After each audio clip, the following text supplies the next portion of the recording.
Sezóna oberania tej kraljici slasci i peršie domašnje ovoci u roku u polnim rozmachu. Cena jahodov vysoká, ale šešitsky obávajú, že tota sezóna môže byť znáhlo pretrhnutá. Každý rok za jahody chvíľa nevýhodná. Vše, keď treba oberať, majú diždi, za tých, čo majú žito, hovoria, že to dobre. Ale za jahodároch nedobre. Veď jahody pomalší zrejú a keď zakápča tak pár dní dyš, veď znašela byť chorot alebo tritis, veď znajú hnic.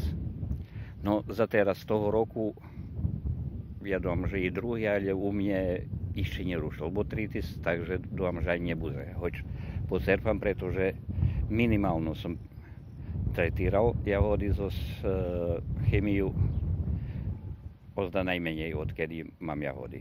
Veli už prestali sádziť tú veciročnú kultúru, jak i Đurđovčan Vlado Kuchar, ktorý hovorí, že najväčšia príčina za toto slabý zarobok, podľa majská chvíľa i odsustvo garancií, že sadníci nie sú dobrí i kvalitetní, bo väčšina z nich, kolo 20%, prepadne už u druhým roku, keď sa občekuje najväčší úrožaj. Того року не будемо рахувати, бо насправді є годи і може бути драга. Але от 10 років назад, за консультацію з першим роком, ягода не прийшла 100 динарів. 80 динарів на велько. Znači, možemo bi še dovati za neke produkcije, które še placi na nekih malih tam, na 10 zari, alebo 15 zari, da to sam pooberaš i samo ješeš na pijac i već predaš po euro, alebo da co veci, tad da maš nekoho malého hasnu. Ale na nekih vekših povrchnostoch apsolutno še to nie vypláci.